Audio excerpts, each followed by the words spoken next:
Cool. Yes. So one thing is that, oh yeah, that's mine. No, because it's classroom else. Okay, well then, yeah, you may want to turn your camera on, but Yep. the slides and the audio are. And then is your audio? My audio's on. Okay, Let's go for it. Let's go for it. All right.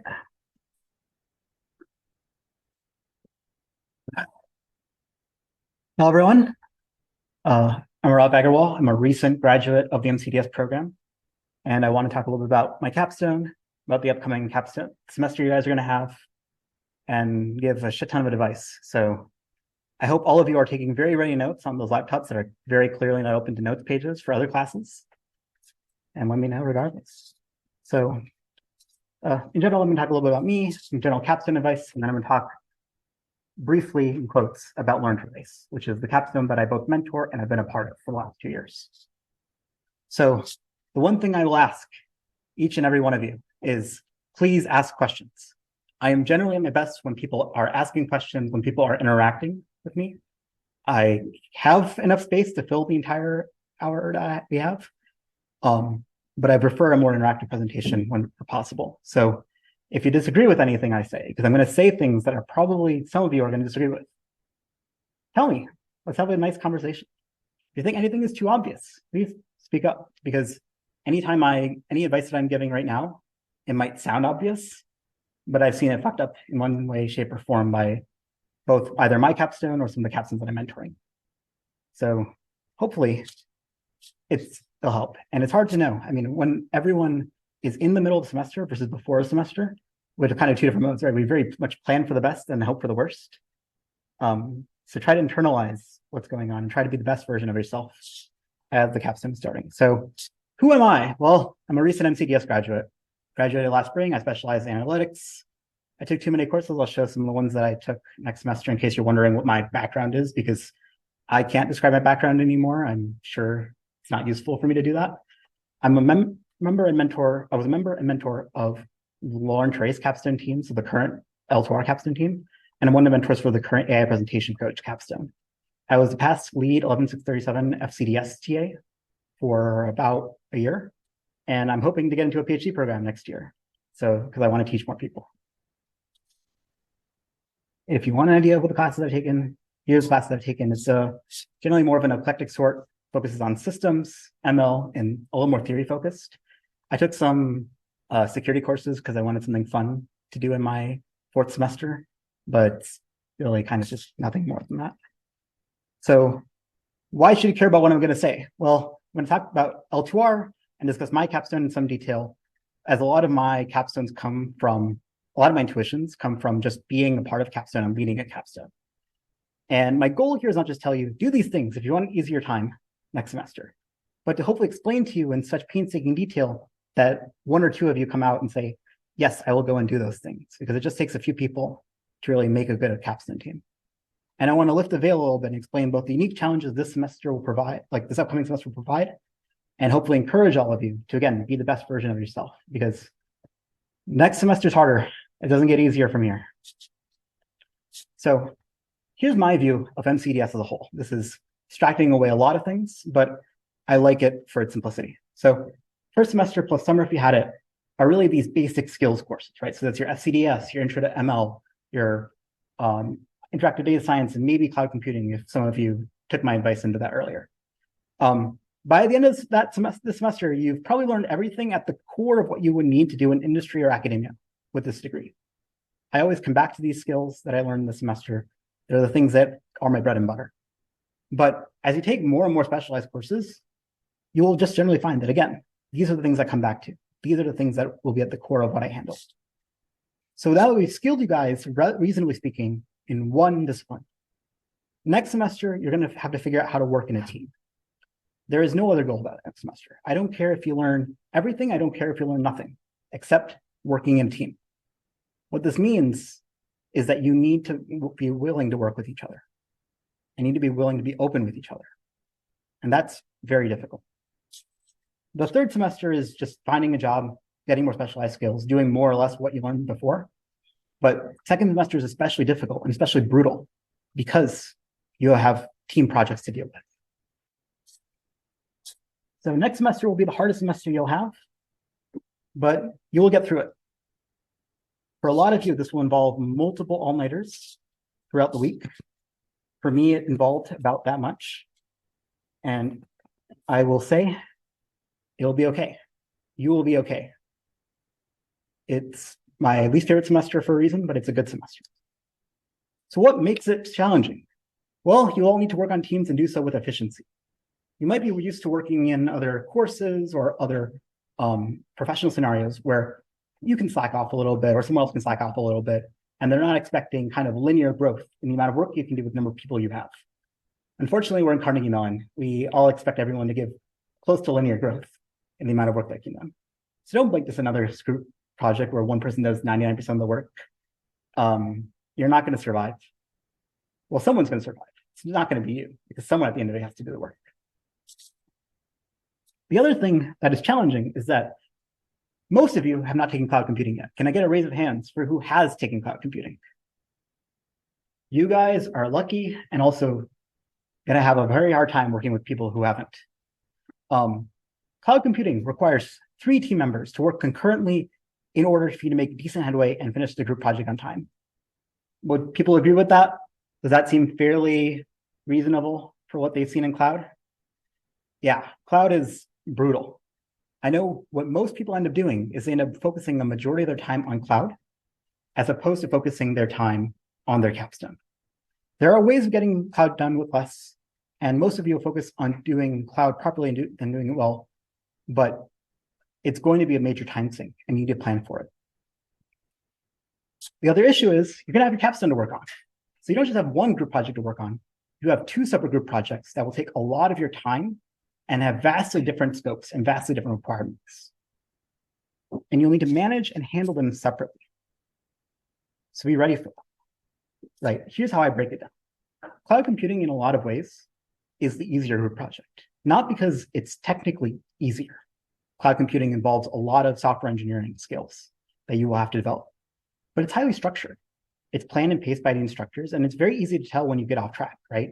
If you don't get microservice 3 done by phase 2, okay, maybe you should worry.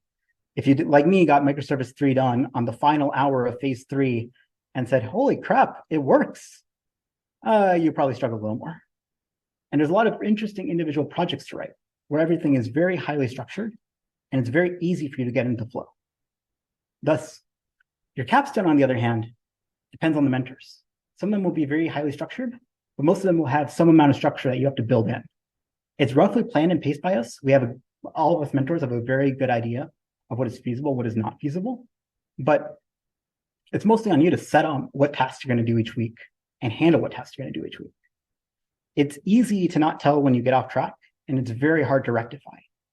There are also a lot of documents to write, and who likes writing documents, like pages and pages of documentation? I thought so. That's okay. You're going to have to do it. You're going to learn a lot by doing it, and you're going to get a lot of good skills. But you need to sit down and spend the time to do it. So what generally happens is people suffer. So at least in my year, especially, I took cloud and capstone at the same time. I spent time on cloud as it was fairly structured, and then I had to redo my capstone presentation. I spent approximately several days talking to my capstone mentor, asking if we can get a redo on my presentation because it wasn't guaranteed. And then we had to spend several hundred hours more doing that redo. It was not fun. It was a weekend that I think I would rather have spent doing anything else. But we did it. And I don't want any of you to redo your capstone presentation because that is, it's not fun, and they will do it. So if you don't plan for your capstone, you will suffer. No one's immune to this effect. I don't get a single A- in my time in Carnegie Mellon. That's not me trying to brag. It's me saying, even though I'm anal fucking retentive about my grades, I still had to redo this. I still messed this up. So please plan ahead, right? No one is immune to this effect. And at least 10 to 20% of you will run into this, right? If you are not taking cloud this semester, it doesn't matter. Your capstone mates are likely taking cloud this semester. You will need to handle that, and you will need to figure out how to control them. And you will need to help add structure. Because if you don't add structure, you're going to have a rough semester. Capstones require extra work because you are developing your own structure and working with your mentors to cement a problem. The reason why we call the first semester of next semester planning is because you don't know what problem you're trying to solve. We have a rough idea. Like in L2R, you're going to be solving hopefully some sample efficiencies to make things run faster, hopefully getting better performance. But what exactly the method that you're going to do that is very unknown. You will generally find it's easier to work with your other courses and treat your capstone as a purely proactive effort than a reactive effort. I know a lot of us are very much assumed to saying, hey, there's a deadline. Oh, let me spend a night working on it, and then it's done, right? Maybe 2 or 3 nights if it's something really hard. You can't do that with this. If you do that with this, I guarantee to you, you're going to have a rough capstone. So there are 5 stages of capstone anxiety. There's firstly denial, right? You do not realize that you have a problem with structuring your time and handling an unstructured project on your capstone. And you think cloud is just eating all of your time. Most of us start there. Then you think CMU is conspiring against you and your mentors are asking too much. Then you try to manage expectations, but don't know how to make things actually work, so you continue to flounder. And then you give up working on your capstone, and you hope they will go away. I'm sorry, it won't. It's going to be there. It's going to be there next semester too. You have 2 courses then. And your teammates might start to lose faith in you. And then by 5, when you start to actually work on it, you're probably going to say, hey, I don't want to work with anyone else. I'm going to work alone. And I've been there. I did a lot of individual work for my capstone because I didn't trust my teammates. Don't be me. Work with other people. I know that sounds like really stupid basic advice, but again, most capstones end up doing this. You should not be doing this. So what can you do? Plan. Plan like a grade, your anxiety and everything else depends on it. Set aside time ahead of time. I know, I see the smiles. You're all saying, no, I'm not going to do that. Because I know how you guys think. I've been there. I spent last semester, I had 5 group projects. And what I did, oh, it's the deadline. Okay, let me actually start working on it then. You can get away with being reactive, but you will suffer. And then when you come and you present your capstone to an employer and you say, this is what I worked on for a year, they're not going to be impressed. They're just going to be like, oh, that seems really basic. If you want to make your capstone something real, right, and you want this to be the on-job training that we are trying to be, you have to take it seriously. And if you want to become independent and capable researchers, MLEs, that I know you all can be, you have to take it seriously. Treat your capstone not like a sprint, like a marathon, right? I'm sure most of you are very used to treating things with deadlines and saying, hey, oh God, deadline's coming up. Let me go spend a night, pull that all-nighter. I just pulled an all-nighter for this presentation. I'm sure we're all fairly similar when it comes to this. Treat it like a marathon, right? You can get away without planning, but you will not like the results that you'll get at the end. The best capstones are those that you can then point to a mentor on a real industry team and say, hey, look, I did real research. And they can say, oh yeah, you're hired immediately, right? For L2R, you can get into, if you do it well, you can get into an autonomous driving team. But it's going to require you, not us, the mentors, to do that. Because at the end of the day, our hands are tied. We can't do the work for you. Some of us might, but I definitely won't. So individual work-wise, you need to focus on evaluating and improving how you work with others. So in any successful group project, you need to balance both individual work and group work. Individual work, you mostly need to worry about setting the time aside to only work on the project and planning out what you will say to the mentors. So you need to set aside time for deep work, right? I would say 1 to 2 days a week that you will only work on your capstone project. And I would say pick a day. For me, it was Sunday. When I finally got my shit into gear, it was every Sunday. I only worked on capstone, and I spent that night working on capstone. Was it because I had a meeting the next day? Yes. But was it functional? Yes. The hardest part with doing this is going to be the first couple of weeks, because you are going to say, what is there for me to do? When you start thinking about it, there's going to be either too much to do or too little to do. If you have too little to do, you need to sit and think, because there are always more things to do. If there's too much to do, then you need to sit and plan and figure out what you're actually going to do. And my general piece of advice is something runs for 10 minutes. Simply waiting for the model to run is use less time. So debug your code. You know there's a bug in it. Go debug it. Go and fix something. Go and update it. Go and improve it. A lot of what you guys will do, especially if you have a capstone that someone else is working on and they're passing it off to you, is to just simply read the damn code. Say, hey, what did they actually do? Did they understand what was going on? Or are there things that I can fix? I'm still finding bugs in my capstone code 2 years later. There are likely going to be bugs in your capstone code because I spent several hours getting my capstone code clean. So spend time cleaning, updating, debugging. You will both benefit from it, and people next year will benefit from it, because most capstones go on for multiple years. Don't assume it's going to end with you, like most research projects. Make the most of your mentors as well. You need to have a weekly meeting with your mentors. I don't care who your mentor is. I don't care what they say. You need to get a weekly meeting with them. It helps set a general pacing for each one of you. And it ensures that you will actually get things done. This is beyond any stand-up, right? I don't know what the plan is for stand-ups next semester. I know that there probably are going to be stand-ups next semester. This is beyond that. This is informing us as mentors, as stakeholders in your project, saying, hey, this is what I did this week. Do you have any ideas on how I can do better? If our goal is to upskill you, you have to let us know what you've actually done. And you should try to do this and do the preparation for this meeting with other members in the room. You are not each individually working on a project. You are working in a group project. I should be able to ask any member of a capstone, hey, what did that person do? And they should be able to tell me what that person did. If they can't, that's an issue, because that means that you guys are not communicating enough, right? For L2R, we have jobs that take 10 days to run, and we have 7 GPUs. And some people are working on distributed training, so they take multiple GPUs. If you don't coordinate your GPU utilization, oh, well, there goes SI. It can't run any job, and it's wondering why you're taking all these jobs. Oh, you can't run your job, and so you're blocked. Spend that time. A 4-part general strategy for these things, because in general, there are going to be a lot of these very informal presentations that you have to do, is to spend at most an hour, but make it the best hour presentation that you can make, right? In general, it's a 4-step strategy. First thing you need to do is focus on the context, okay? Most mentors, that includes me, will not remember what we told you to do next week. We also not remember what we told you the following week. I say this not because I like it, I hate it, but it's the truth. So what you need to do is you need to remind us about what we did. And we will nod our heads and we'll say, oh yeah, now I get it. Now I'm back online, right? It's important for us to both understand that. And it's also important for us to hear from you about this project's importance. And treat this as practice for that final presentation, right? If you don't want to redo your final presentation, as some of you might, as I did, you will need to spend that time understanding the motivation behind what you're actually doing.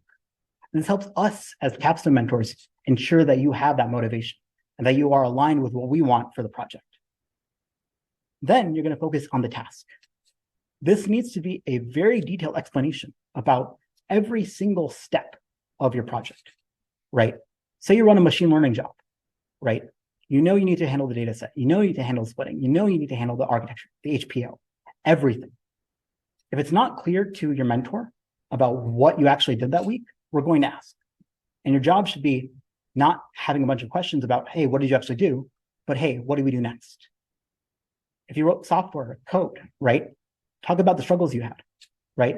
Talk about what your end interface is, right? If you have Eric as a mentor, I'm sure he'll enjoy that, right?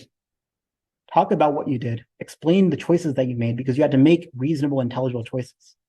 We're giving you independence because we want you guys to make reasonable, independent choices, right? And if you read papers, because you guys are going to have to read a lot of papers next semester to figure out where you want to head in the pile of research. What papers did you look at? What did you learn? What did you uncover? What did you not uncover? Right? provide that 3 or 4 slide summary of here's what I did this week, and make it as clear as possible. That way we understand what you did. That way we can understand and hopefully help you do better, right? If you tell me you read 3 papers in a week for your capstone this semester when you have 2 courses, I'm going to say that's not good enough. Why? Because we're expecting you to skim over 10 papers in a week. Our goal is to get you from here to there, right? How do we get you there? By knowing what you currently are able to do and helping you and equipping you with better tools. Because this is a tool-based system. And then lastly, you're going to focus on results. Make sure you have one to do charts if you can, right? Obviously, if you're doing pure code work, it's a little harder. But if possible, have a couple of slides that have a chart or 2 showing graphically what you did and explain that chart. Part of the goal here is to show that, hey, you can talk about these things in a reasonable, intelligible manner, right? When you talk to your boss about, hey, the model is going well, here's the training loss, and he asks, hey, was the eval accuracy? You probably want the eval accuracy, right? Similarly, it'll help you get into good habits about communication that we can't teach you any other way than by repeatedly communicating, right? If you got it to the point where your mentor is saying, hey, here's an interesting technical question, and not just, hey, how do I understand the charts? You've done your job. But if you're still in that middle part of understanding what's going on, then we have issues. And lastly, what are your expectations for the weekend? So imagine for a second, right, that us mentors were not in the loop, right? If we were not in the loop, what would you do? The goal here is, again, to prompt yourself. Say, what would I do? To take ownership of your project.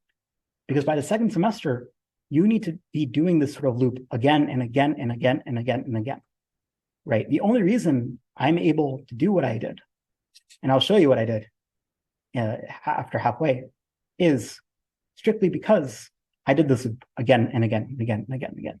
I took ownership. A lot of people use this term, taking ownership. What they mean is very simple. Hey, how do I show that I understand this problem deep enough to actually take the next step? And what would that next step be? And that's going to be challenging, right? None of you understand the problems that you're going to be thrown into well enough to make that next step. Not right now. But our goal is, in a semester, you're going to be able to make those questions, right? I'm like some mentors where I will give you that extra freedom early on to see if you're willing, if you're capable of handling that, right? And then I will add a little bit more structure. Some mentors are going to be completely open-handed with you and continuously just expect better. Some mentors are going to be very heavy-handed with you. You need to pick a mentor that will suit what you need. And I'm very happy to discuss that off of the recording because I have thoughts on that. Besides individual work, there's also group work, right? So while you have your individual time to sort out your own issues, you also want to plan things with other people. Good capstone students learn from each other and thus work stronger, better together than separately. You need to learn how to structure group works, right?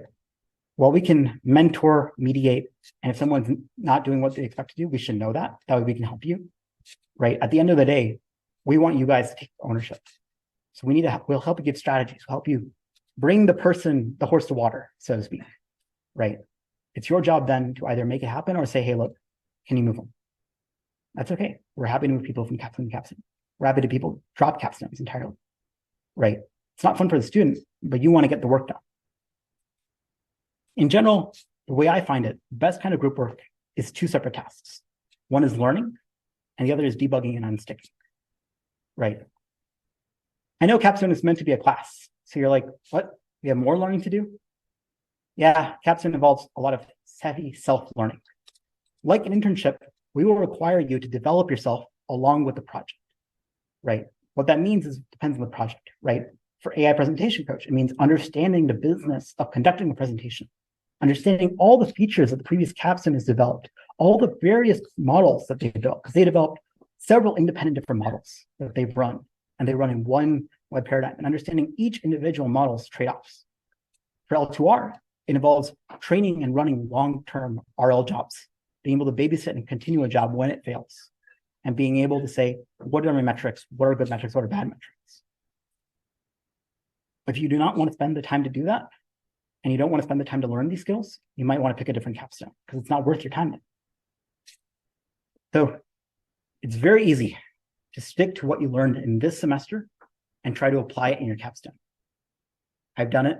I've tried to do it for L2R. I've seen people who try to do it for AI presentation coach. In general, it's a good instinct because it's the base skills that you can count on, right? Most of you will prefer not to do an RL job and prefer to do a supervised learning job. Most of you will prefer classification to regression. Most of you will prefer an image-based system than a non-image-based system. Because like most common nets are fairly easy to tune, right? That's what we tell ourselves, yeah? And most of you will not want to clean data. So you want to learn, but you want to make sure that it's approachable for you and that you're willing to keep, right? It's also fairly noticeable if you're not putting in the effort to us. We might say it to you a couple of times and then we will say no. You'll just kind of step back, but it depends on the mentor. Some mentors will say something, some mentors will not say something. If you are struggling, if you are actually struggling, you have things going on and you need like a couple of weeks, ask us, tell us. We're very happy to be flexible. But if you don't tell us, we're going to assume everything is going great. And when we don't see results, we're going to ask because we want to make you more efficient. And we can't make you more efficient without transparency. You can't have both. So luckily though, if you treat learning like group work, it's a lot easier. So what I mean by that, right, is that you all have fairly similar core skill sets, right? You are able to train a model. You're able to clean a data set. You're able to evaluate different hyperparameters because that's CDS. You should be comfortable reading multiple papers, building a solid literature review because of this class. You should be able to make some light interactive visualizations with Streamlit because of IDS. And you should be able to provision and use cloud resources at least by the end of the first month with cloud. Treat learning any new subjects that you have to do like a group task, right? Say you need to build a literature survey. Have a couple of people read different sections of the literature, then meet up before you meet up with the mentor and try to explain it to each other. Try to get that understanding. Distribute the workload amongst yourself that way you actually learn. Because if you can't do it that way, you're not going to be able to scale up to all the papers that get published every year. And if you meet up with the mentors after you do that summarization, we'll be able to tell you, yes, you have the right literature for this task. No, you don't have the right literature for this task. It's a lot of give and take, a lot of back and forth. But that's okay. That's the nature of the next semester. The other thing I will ask, and I know this sounds, again, very basic, but I've had to ask multiple capstone students and myself to do this. Ask for help. If you get stuck, no one will care. We will only care if you don't get unstuck. So please talk to your group members and say, hey, I'm having an issue debugging this. Can you help me? Can you give me an idea? Because they will have an idea. In general, try to have weekly in-person meetings. I know most of you will not like that. I don't like that. But I generally find it makes people more productive because you're forced to work on the damn task together and not alone. It doesn't have to be a structured meeting. You don't have to prepare slides or anything. Just sit in the same room and work. There's a capstone last year that got third place in the Amazon AWS like voice competition. And do you know how they worked? In South Craig on the same 10 seats for the entire semester. It's the only way to make it happen. Asynchronous communication is great, but asynchronous communication fails when trying to get people to work. Sitting with people synchronously helps. You can make a Zoom call if you really need to, but try in person if it doesn't work. The meeting feels weird to have, right? So you say, hey, you have a meeting, and then it turns out it's just a communication, right? Maybe that's a case that you have to make an email or make a Slack message instead, right? But in terms of just working on the project, if you work on it in the same room, you will get better results. I hate it, but it's the truth of the matter, right? We're all stretched way too thin to handle the needs of an additional group project this capstone provides, right? The only way to get yourself to work is by literally getting in and sitting in. And if you get stuck, ask capstone members for help, at least debugging type, right? Remember, you all have seen the same similar projects, but you all have seen different errors, right? I spent 3 days working on deployment for the final exam on FCDS because I couldn't get my stupid timeout working. My error is unique. I'm sure you guys all had your own errors throughout all your courses. You're not homogeneous, you're heterogeneous. And use that to your advantage because each of you have strengths in debugging. Each of you have weaknesses in debugging, right? And simply someone saying, hey, I re-ruled it for you. Here's my output. Here's my input. It'll help. It also helps you get better at asking technical questions.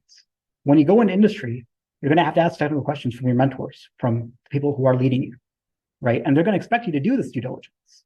So you might as well get good at it now. That way you don't have to worry about it later. And if you get really stuck, ask the mentors. That's our job. Well, Our job is a lot of things, but this is one of our favorite things about the job, right? We do it because we want to help you guys out. And if we don't know that you're struggling until the meeting, we're gonna be like, well, you could have told us that 3 days ago, and we might have something better to say right now, right? Give us the time to help you, and we'll be able to help you. But if you don't give us the time, it's hard for us to help you out. So, with all those advice said, I know a lot of you are going to get into capstone selection soon, right? Capstone selection hasn't happened yet. So there are 2 separate ways to build a capstone, right? You can either pick one of the existing capstones or develop your own. If you have a project that you care about, or you have research, or you're going into a PhD, maybe make your own capstone. Find an advisor right now, get that all settled out, talk with Eric, get a couple other people and do it. In general, the best capstones are those where you care about it. And if none of the projects look good to you, right, make your own. Learn to already started that way. That's why we're kind of successful, right? A lot of projects start that way. And if you don't push on it, and you're not the motivating factor here, you're not going to enjoy it because, again, it's a 1-year-long process, right? At the end of the year, you want to have something to show for it, not just say, hey, I did things. What things? Things. If you stick with existing capstones, here's what you should ask about. In general, attend the damn capstone presentation. I know that you're busy right now, right? Don't attend the recording. Attend the presentation. The reason why I'm saying attend the physical one, right, if you can, is that you'll be able to ask questions, right? Most of the people, especially the graduating class, they're going to be very busy this semester. They might miss your email. But if you're in the room and you ask a good question, they will answer. They have to answer, right? That's part of their grade. So ask those questions, right? Ask about how easy it is to get a hold of the mentors, right? If you can. With L2R, I'll tell you, I put a significant amount of time in being highly available to those capstone students, but not every mentor has the time and the capacity to do that. You should ask if you can see the code base. If you look at the code base and it's a bunch of Jupyter notebooks that you don't want to work with, maybe you should pick a different capstone. If you like a capstone with more software development, find a capstone with more software development. See if you like the scenario and see if you like the skills that you will learn, right? These can be independent, right? Say that there's a capstone that comes up that's like about LR for or RL for LLMs, right? I can imagine someone creating a capstone on that end. You might really like the RL side of it, but you might hate the fact that it's applied to LLMs, and vice versa. You might really like the LLM side of it, but you're not really sure if you're going to tune RL models at the end of the day. You need to figure that out. You need to understand that. And I know it's really hard because none of you understand what the precise difficulties are, but ask, right? Ask them and say, hey, what was the worst thing that happened when onboarding happened, right? What was the thing that you hated during this capstone, during doing this capstone, right? I can tell you with L2R what it is. Our model took 10 days to run. That's not fun. 10 days between experimental results. I can't iterate on that. So we find ways to mitigate and find ways to make that better. If you don't pay mind to it, you're going to hate it and you're not going to know it. I'm going to pause here before I talk about my capstone in detail. Any questions? I know a lot of you have been staring at your laptops and I appreciate that, but I hope you guys are taking good notes. I hope this is not review. If it is review, please let me know. I'll make this more interesting. Go for it. What is the workload for the capsule project compared to Paul and Steve? Equal. Even? Even. If you want it to be, it's even. If you want what I would say the bare minimum is, right? Bare minimum is about half. But your capstone mates will hate you for it. So even. Yes. What is the typical presentation on the Can you say that again? when is the presentation on It's this week and the next week. You should Annette should have sent something. If Annette has not sent anything, test her on Piazza. Because she should have sent that out by now. I know there's a couple of capstone meetings on like the December 1st, December 6th, a couple on the week after. So I know it's, again, hot time for most of you to attend, but you should attend there. Yes. Ask Annette on Piazza, because she should be providing that information. If she's not provided that information, she should give that to you. Last year, I think she made it like an assignment for DSS students to go to a capstone. I don't know if that's still the case this year, but you should really go. Go to as many as you can, especially the ones you're interested in. It also shows, like if you're worried about the matching process and you're worried about, hey, can I get the capstone I'm really interested in? We generally try to match people with their first choice. And if you show up for that meeting, you will most likely get it. And if you talk to the mentor afterwards, they will put you on a wait list to get in immediately. So if you're really like a capstone and you really, really like a capstone, interact with the mentor and we will push you ahead. We have the way to tip the scales in that manner, but we don't know unless you give that enthusiasm on our end. Any other questions? Yes. I'm curious on what you redo point. I mean quite literally what I said. So in my capstone during the spring, we had a final presentation where we talk about everything that happened. And we got full marks on the rubric, but our mentor did not like the presentation and didn't cover what he wanted to cover. So he asked us to redo it. And so we had to redo it. We had to find another date where all of us were available. We had to present. Some of us had to move flight tickets. You don't want to do that. None of us want to do that. But you have to do it. So I know it's stressful. I know I'm adding a bit of anxiety to some of you who will probably have higher anxiety to that. But pay attention and care about your capstone early. And hopefully no one this year will have to redo their fucking presentation. Because it's an embarrassment to everyone. It's an embarrassment to mentors because we're like, they should not have to redo their presentation. It's an embarrassment to you guys because you're like, why do we have to redo our presentation that we put so much time on? Right? It happens, but you have to fuck up really hard to do it. I will say that. It's not because I didn't know why it went wrong. I knew that I didn't do enough work, but it was the nature of it. Now you'll see what I did in my capstone and be like, that's a lot of work. Most of that was second semester. Any other questions? Go for it. Do people fail that course? I've not seen people fail that course. You should be fine with your grades. The only thing is you might have to redo things and you have to suffer some amount of public embarrassment, which is useful. It's useful now than it is useful at the end of this semester, right? You don't want to redo this semester's presentation. Redoing last semester's presentation is kind of okay. I say only kind of because I don't think anyone wants to do it. All right, I'll give you 5 seconds. Go for it. How much is the work different in the second semester versus the first semester? So second semester is kind of weird because you guys have 2 courses, but I will guarantee to you, most of you will spend approximately the same amount that you spend in first semester and second semester working on your capstone. I would say you should try to do double because you have 2 courses, right? But find a workflow that seems reasonable to you and make sure that you're also looking for jobs, right? The idea is that for like people who is that you'll basically have 2 classes and your capstone, right? So it's going to be a slightly lighter semester for everyone, right? Especially if you're graduating that semester. And so use that to your advantage. Make sure you're spending a lot of time on your capstone, right? And your mentors are happy.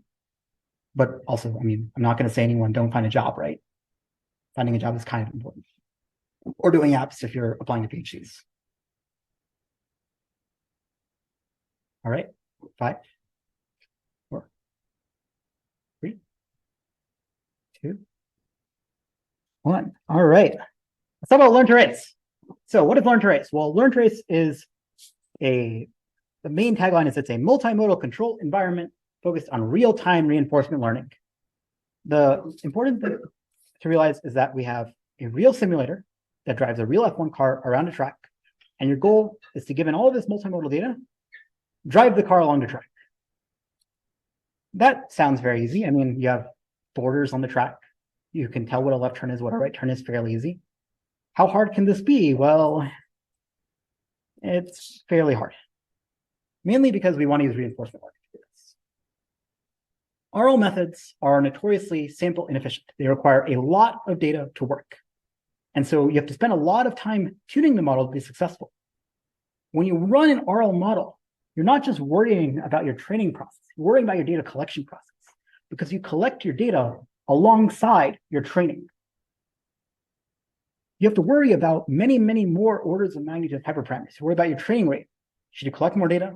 Should you train a lot then? Should you train more? Should you collect less? You have to worry about your reward function.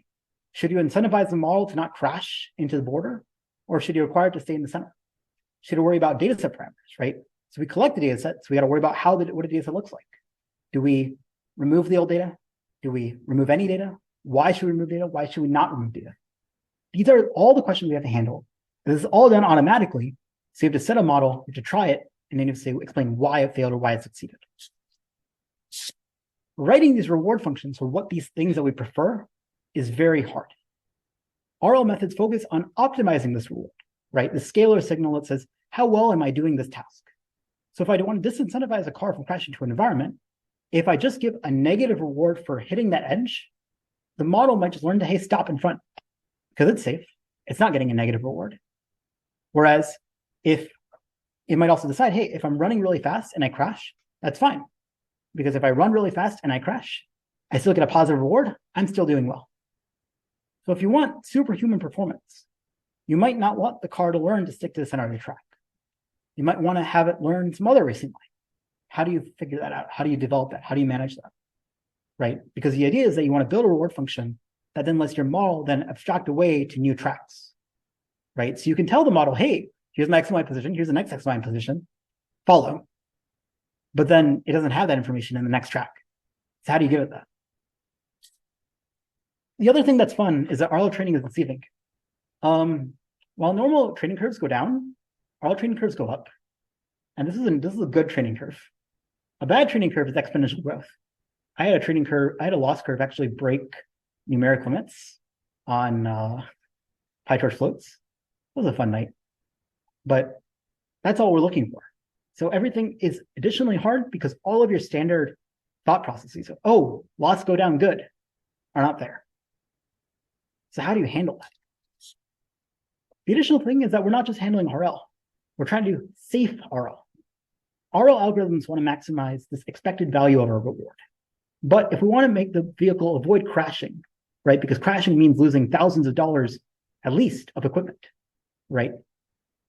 We need to do more. So how do we incorporate safety into how do we ensure that when we're driving, we don't want to crash into our environment? So for example, this is a common environment safe RL. This is like known as a windy cliff scenario, right? The idea is that you're moving along this grid and there's a small probability of you actually falling off into the cliff and getting large negative reward. The optimal path is to take the red path, but maybe we want to be safe about it, right? So we want to take the higher path. If you train a simple RL model, it will learn the optimal path. It will not learn the safe path because it's getting positive reward. What we want to do is we want to incentivize the safe path and then maybe get progressively unsafe as it goes. So how do you train that? How do you learn a model that does that? There's a variety of approaches, a variety of relaxations, a variety of math that you have to get into. But that's the idea. And did I mention that it's real time? That's another whole can of worms. Most RL algorithms assume that you pause the environment. So I literally stop time, calculate my next action, and then continue. Well, this is the real world. We can't just stop time because some ML model said, hey, I need to stop time. So this leads to much larger training times. This leads to much larger convergence times. This leads to a lot of models not working as you expect them to. We need 1 million interactions to train the model. That requires 10 days of training on a good day. On a bad day, it might take 2 months. And you have to pay really close attention to make sure you're getting enough model, enough training, right? It also means we have to pay extra attention to our evaluation, right? Say I train a model and I train it every 100 times I interact with the environment, right? The delay in that environment thus is non-trivial, it's non-standardized. And so the model will not know how to react to that.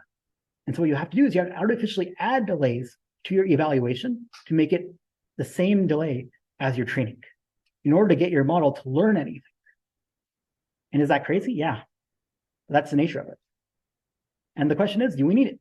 Some models say yes, and some models say no. It's not immediately clear, but it is important. So what did my capstone team do? Well, we were the second team of Learn to Race. The first team competed a bunch of competitions, was one of the first teams to do RL in a real car and got second or third place. Like they did very well. We ran into a couple challenges in trying to replicate their code. There was no complete documentation, no code management. We got a zip file with the code and said, good luck.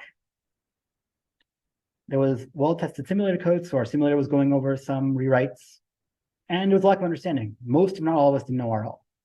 I was the only member of the team that took RL that first semester. So given the fact that we don't know what we're doing, we're thrust into a problem with a lot of moving parts, and we don't have good code documentation, we had to spend a lot of time cleaning the code. So what we did, or what I did, is I did a full, complete refactor of the code base. I took 1,000 lines of RL code, decoupled it completely into different paradigms. Agents, which are the actual RL code, buffers, which is the dataset code, encoders, which is vision code, networks, and runners, which is just how you glue everything together.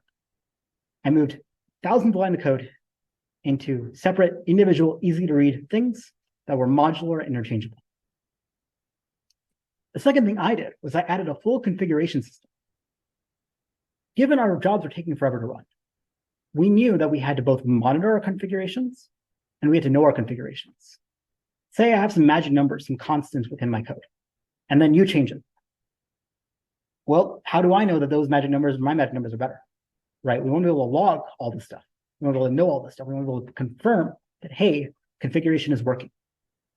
And there wasn't a good one that hit my particular design, so I wrote my own. It takes in function definitions and type-ins from Python, creates YAML schemas automatically, and loads those YAMLs and initializes the classes and the appropriate models directly. This was a pain in the ass to write, but I did it because no one else had done it. We also can visualize the results. So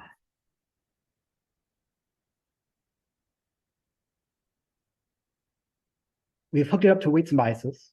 We've enabled multi-day runs, and we can visualize about 20 or 30 different plots to show us various different aspects of performance.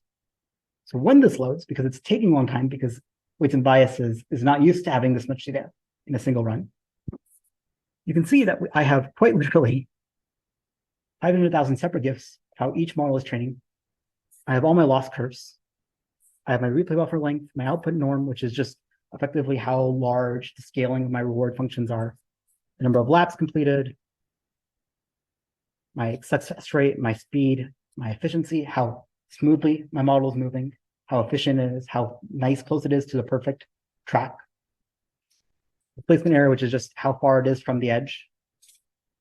And I have pages upon pages of all of these different metrics. Now you might be wondering, how the hell do I interpret that? That's a good question.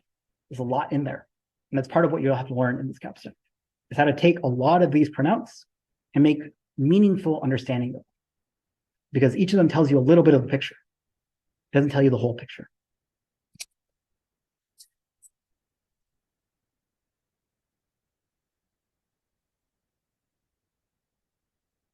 And there are also docs.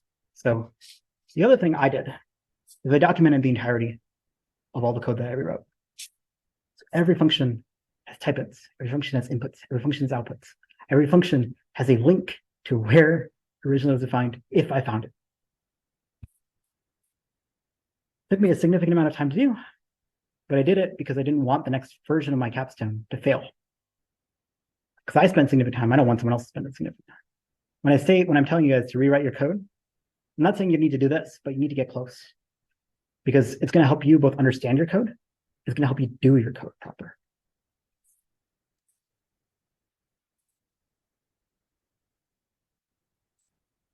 Besides that, I also implemented multiple other RL agents. So I implemented pets and SafeStack. My colleagues implemented pet, PPO, and SPAR into the Zoo configuration scheme. And they're all, again, fully interchangeable. I just need to change one word, one config file, and everything works end to end. That's pretty cool. I don't think of many code where you can just throw that in, right? Some of the maintainability from that just comes from what I had done before. I spent a lot of time doing this kind of refactoring for stuff like multi-bench. If you guys have worked with Pauling and multimodal, that's one of his projects. And that's why I care about this so much. Because if you don't spend that time getting your code running, when there's a bug, you're not going to realize it's a bug. I had one of my mentees spent 2 weeks trying to get their model to train. And the issue was they didn't load their weights at some point. They would have realized that if they had sat down and reread their code and made sure everything was good. Because you guys have access to ChatGPT, it's very easy to just throw code in and hope it works. And I've been there, I've done that. I'm still doing that. But you need to be anal about it. While things are running, spend that time, look at your code, make sure it makes sense to you, make sure you understand it, make sure you understand why you did it.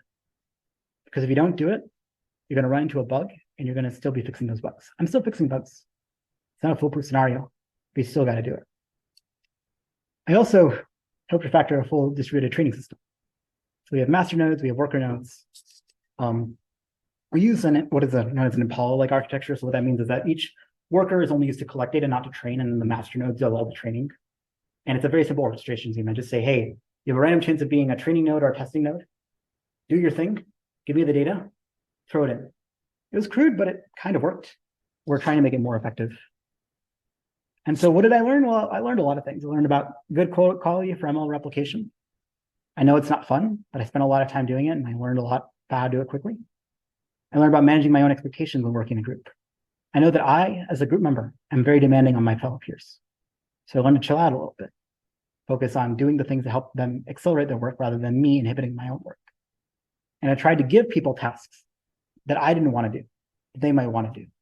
I had a friend who was really busy with other tasks. And I said, look, the one thing that you can do that will make my job easier and make sure that everything works is if you baby the runs. I run the code, you baby the runs, and you tell me when things go wrong. And we kept that symbiotic relationship the entire semester. It's the only reason I was able to make half of the things I had to make, because I didn't have to baby the code. Find people like that. In your group, you need to find the people that are willing to do tasks you don't want to do, and you need to be willing to do tasks that they don't want to do. That way you can work together to build what you want to build. If you don't do this, then nothing gets done and everyone gets burnt out. It's a very fine line. So what about the current capstone students? I'm going to let them speak for themselves. Attend their final presentation on December 11th, 2 to 5 p.m. in Rashid. As a small summary, what they've been working on is more new vision models. So you might notice I didn't work on the vision component. We had like one new vision model in my capstone. They made 2 to 5. I don't know how many to represent, but they made at least 5 at this point. There's more distributed training paradigms. So we're iterating on the distributed training system. We're making it more sophisticated, trying to add training to the individual workers and get that working. No one else is doing distributed RL for real-time environments, or at least looking at it at the depth that we're looking at it. So we get a first mover advantage. The question is, can we exploit it? That's good. So if you join this capstone, here are the things that I can say you will have to do. You'll have to learn how to tune RL paradigms and run tens of RL jobs. I'm going to say this once and say it again. You have to be able to be comfortable to do this, and you have to be willing to learn what RL is doing. We tried to extract away the RL side of this from the current capstone students, and it did not work. So you need to understand this. You need to be willing to learn. And it's okay, we're happy to teach you. John and I, the mentors, are kind of on point right now. We love this capstone. We love doing it, and we want to keep doing it. We want you guys to be invested in it. And the best way for you to do that is to learn RL. That's okay. So part of our job is to make sure that you guys are making progress on that. But you got to put in the effort. You got to help clean up the code base. I did a lot. There's a lot of things to fix, but there's also a lot of things that are broken. The capstone students find things that are not working 100% and help us figure out how to make them 100%. Right. We have people adding large-scale additions like distributed training as separate configurations to the system, making it very easy to do next jobs and do next iterations. And then we can push state of the art for RL in this domain, right? Do you want to build the next largest RL training system like BBF, bigger, better, faster from Google? Do you want to better align RL training and evaluation? Do you want to help us evolve and make the first of its kind real-time distributed training framework? These are all open questions and all really cool. And that is what I have prepared. Any questions?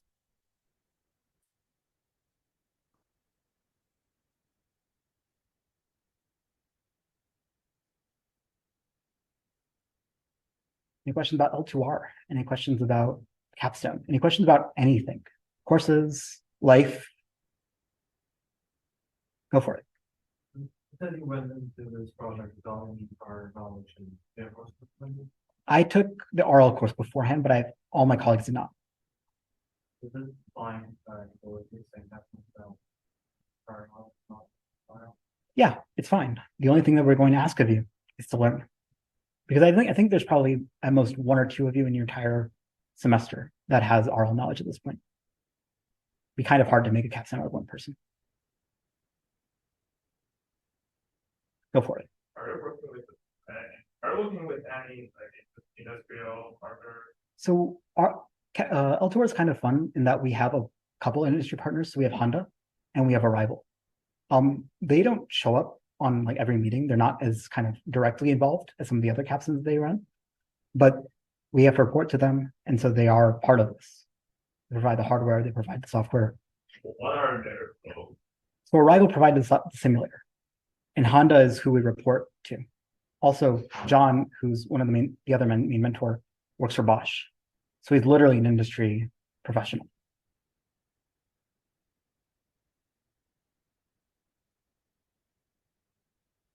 You have half an hour. I mean,